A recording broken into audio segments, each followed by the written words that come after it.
Talked about in high places, late 1970s.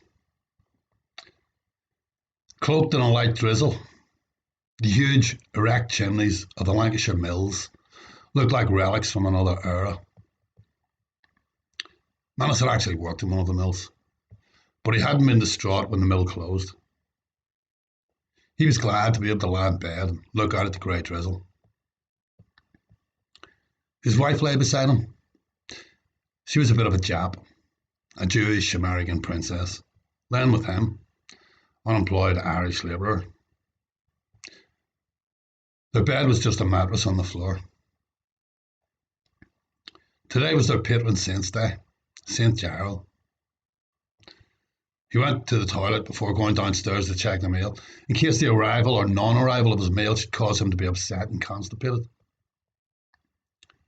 St. Gerald was not always as reliable as he should be. Often he was late, and always there was an element of chance involved. While sitting on a toilet bowl, he let his mind wander to the possibilities of escape. He had sent a story, or an account, of his stay in the Crumlin Road prison off to a posh magazine, and to the amazement of the heavens, they had written back, "With some editing, publication is possible." They had actually written back and said that to him. They had gone on to ask for some of his general background and antecedents. He looked the word antecedents up in the dictionary and found out that it meant what has gone before. He had been flattered that they had written back to him, but hadn't known what to answer. "I started taking drugs when I was very young," was the only general background and antecedents he could think of offhand, so he wrote that and sent it back. It had been 2 weeks since he had sent the letter. Every day he tried not to look for their second correspondence. He tried not to hope that he could get paid and published, but sitting there in the toilet, his mind ran on. Toilet finished, he trod downstairs that were uncarpeted and ugly. From the living room, he could see through the glass porch door, the empty space where his letter should be. He went into the porch to double check. He looked at the letterbox. No big white envelope from the magazine, no recognition. No small brown envelope from the dole, no food money. Now he had the loathsome job of telling her. With a heavy heart and an empty belly, he trod back upstairs. No dole money. She sat up on the mattress. "What do you mean?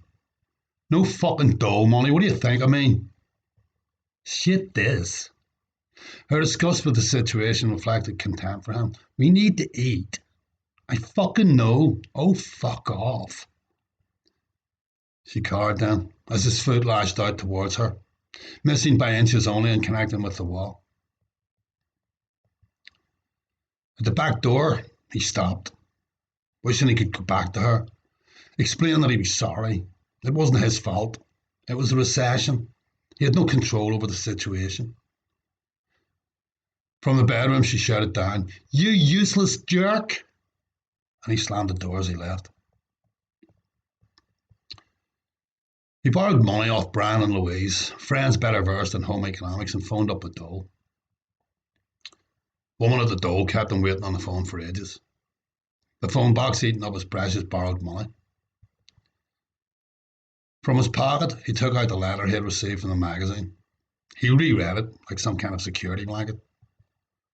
When someone else at the dole office asked his name, he wanted to tell them, "Look, you're not just dealing with some unemployed bum. I might get something published." Eventually, the woman at the dole told him his jarrow was in the post.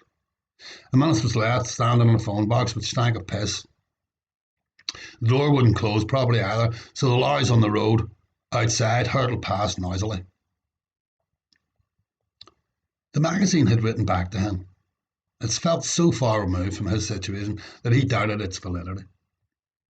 Impulsively, he dialed the number at the top of the letter. "Respectable English magazine, how may I help you?" clipped the voice. With no prepared response, he blathered back. I sent an article in and they wrote back saying they were interested and I was just wondering if they were going to use it." "What's your name, please?" Manus McManus. The next voice he spoke to was softer and posher than the receptionist. The phone box swallowed some more of his coins, and she asked for his number that she might phone him back. We were both a little embarrassed with this scenario. When she phoned back, she tried to put him at ease. Ah, Mr. McManus, I am sorry about that. As though it was her fault. He was too poor to be able to afford his own phone. Still, at least she wasn't being snotty with him. She laughed a little. He laughed a little back. The editor was unavailable at the moment, but she would like to say what a remarkable piece of street journalism he had written. It wasn't that she talked down to him, it was just that she was in such a different place. The plush office, carpeted floor, and double glazed windows with piped heating. He could almost smell her perfume, feel her soft woolen jumper, and see the way she had her legs crossed. A heavy lorry rolled past out noisily outside, wafting in exhaust fumes with the smell of urine.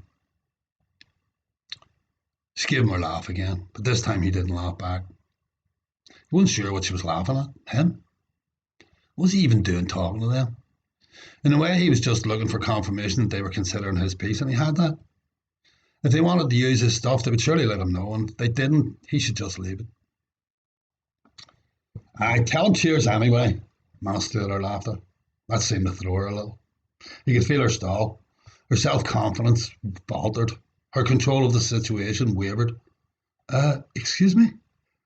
Let's know if you're going to use it and tell him it. Cheers anyway. Manus said again and hung up the phone. Outside the phone box, the lorries rolled past. He felt kind of good as he walked home. A ray of sunshine penetrated through the grey clouds and catching the drizzling rain made it sparkle for a moment. And he smiled at the thought that his name might be mentioned in a plus office. After a phone call to the magazine, he went home and wrote a story about the episode. In it, he had the boy who was waiting for the letter from the magazine glass the editor in the face with a pint pot just to see some panic in his panicless eye.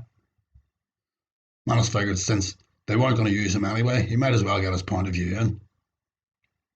In the end, they paid him £100, but they never published anything he wrote. He wondered why they paid him the money. Maybe it was meant as encouragement. And yeah, Manus was a real prick-ass bastard with his wife.